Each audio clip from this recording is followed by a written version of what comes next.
চাওয়া ছিল, সকলের স্বপ্ন ছিল যে শিক্ষার্থীদের অধিকার আদায়ে কাজ করা। কেন হয়তো জিতে যাওয়া না, মাঝে মাঝে হেরে গিয়েও জিতে যাওয়া যায়। এখানে যদি ভোটের ইকুয়েশনটা দেখেন, যারা জিতেছে তাদের সম্মিলিত ভোট কত হইতে পারে? পুরো প্যানেল ধরে হয়তো 50,000 60,000, কিন্তু আমরা যারা হেরেছি আমাদের সম্মিলিত ভোট কত হবে? অন্তত 4 লাখ ভোট তো আমাদের হওয়ার কথা। জাগো ভাই, জাগো ভাই, জাগো ভাই, জাগো ভাই। আজ রাষ্ট্র পরবর্তী সময়ে এসে আমরা সকলে মিলে আবারও রাষ্ট্রের আমেজটাকে ধরে রাখার জন্য সকলে একতাবদ্ধভাবে একটা আনন্দ আয়োজনের অনুষ্ঠানে এসেছি এবং সেখানে আমিও যোগ দিয়েছি, আমরা সকলে যোগ দিয়েছি। আসলে আমাদের কিন্তু সকলের যেটা চাওয়া ছিল, সকলের স্বপ্ন ছিল যে শিক্ষার্থীদের অধিকার আদায়ে কাজ করা। তার জন্য যে আমরা সকলে প্রতিনিধিত্ব করতে চেয়েছি, তারা সকলে মিলে এখনও কাজ করতে চাই শিক্ষার্থীদের নিয়ে, এবং সেই একতাবদ্ধ শক্তি দিয়েই কিন্তু আমরা একসাথে শিক্ষার্থীদের জন্য লড়ে যাব। এবং রাষ্ট্রটা যে একটা আনন্দের সাথে আমরা শেষ করেছি, আমাদের ভিতরে যে সৌহার্দ্যপূর্ণ সম্পর্ক সেটাকেও সামনে আরও বেশি বজায় রাখার জন্য কিন্তু এই আনন্দমুখর আয়োজন, এবং আমরা ইনশাল্লাহ এভাবে একসাথে মিলে শিক্ষার্থীদের অধিকার আদায়ে সবসময় সচেষ্ট থাকবে।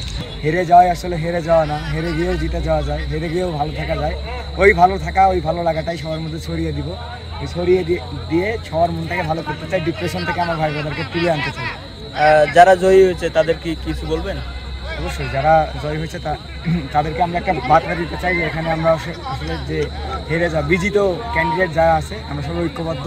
শিক্ষার্থীদের যে কোনো প্রয়োজনের বিরুদ্ধে যদি তাদের বার্তা যায়, আমরা তাদের বিরুদ্ধে ঐক্যবদ্ধ একটা মতামত তুলে ধরবো। তো আমরা একটা মেসেজ দেওয়া, সেটা হচ্ছে যে আমরা যারা নির্বাচিত হতে পারিনি তারা আসলে হারিয়ে যায়নি। আমরা আমাদের মতো করে চেষ্টা করব যে আমরা যে ইশতেহারগুলো দিয়েছিলাম ক্যাম্পাসকে নিয়ে, আমাদের যে স্বপ্নগুলো ছিল সেইগুলো আসলে বাস্তবায়ন করার চেষ্টা করা, এবং আসলে সকল অন্যায় অনিয়মের বিরুদ্ধে আমাদের নিজেদের যে ভয়েসগুলো ছিল সেগুলো আসলে জারি রাখার চেষ্টা করা। আমাদের স্বতন্ত্র আরও প্যানেল সহ যারা বিজিত আছে সকল প্রার্থীদের নিয়ে একটা পিকনিকের আয়োজন করেছি আমি এই কারণে যে যারা বিজিত হয়েছে কম বেশি সবারই একটু খারাপ লাগা থাকে।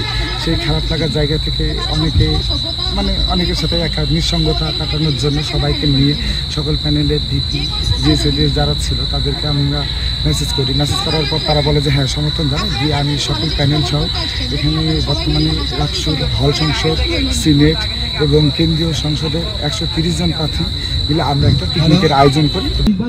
আসলে দীর্ঘ 35 বছর পর রাকসু নির্বাচন হয়েছে, তো আপনারা দেখেছেন সবাই নির্বাচনের আগে আমাদের যে উৎসবমুখর পরিবেশ তৈরি হয়েছে, বিশ্ববিদ্যালয়ের সকল ভোটার সকল প্রার্থীরা মিলে গান বাজনা আড্ডা, সেই উৎসব সেই আমেজটা ধরে রাখার জন্যই আসলে আমরা সব প্রার্থীরা যারা জয়ী হয় নাই তারা মিলে আয়োজনটা করেছি। আমরা কিন্তু পরাজিত হলেও আমরা এখনো রাজশাহী বিশ্ববিদ্যালয় স্টেক হোল্ডার। আপনারা আমাদের একটি উদ্দেশ্য, যারা বিজয়ী হয়েছেন তারা যেন আগামী 1 বছর অর্থাৎ তাদের যেই মেয়াদকাল রাকসু 2025-এর মেয়াদকালে তারা যেন তাদের ইশতেহারগুলো সঠিকভাবে বাস্তবায়ন করে, সেগুলো জবাবদিহিতার আওতায় না এবং তদারকি করার দায়িত্ব আমরা যারা হেরেছি তাদের সবার। এবং সর্বপ্রথম আমরা একটা কথাই বলতে চাই, আমি যেহেতু ভিপি প্রার্থী, আমি আমার বিজয়ী ভিপি প্রার্থী আমার বড় ভাই, শ্রদ্ধেয় বড় ভাই মোস্তাকুর রহমান জাহিদ ভাইয়ের কাছে বলতে চাই।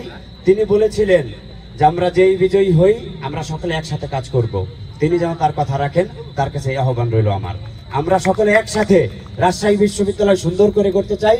আমরা রাজশাহী বিশ্ববিদ্যালয়ে ভর্তি হয়েছি কিন্তু একটা উদ্দেশ্য নিয়ে, সেই উদ্দেশ্যটা আমরা যেন সকলে একটি সুন্দর এবং সুষ্ঠু পরিবেশে পড়ালেখা শেষ করে একটি সুন্দর ভবিষ্যৎ, একটি ব্রাইট ফিউচার করতে পারি। সে লক্ষ্যে স্টুডেন্ট একটি সুন্দর এবং শিক্ষার্থী বান্ধব পড়ালেখার পরিবেশ পায়, এখান থেকে তাদের সুন্দর একটি রেজাল্ট নিয়ে সুন্দর ভবিষ্যৎ গড়তে এখানে যেন তারা প্ল্যাটফর্ম পায়। আমরা সকলে একসাথে বিজয়ী যে 23 জন প্রার্থী এবং প্রতি হলে যে 15 জন করে আছে, আমরা সকলে একসাথে তাদের সাথে কাজ করব এবং তারা যদি তাদের ইশতেহার থেকে এবং তাদের প্রতিশ্রুতি থেকে এক বিন্দু বিচ্যুত হয়, আমরা সকলে একসাথে তাদেরকে জবাবদিহিতার আওতায় আনবো ইনশাআল্লাহ।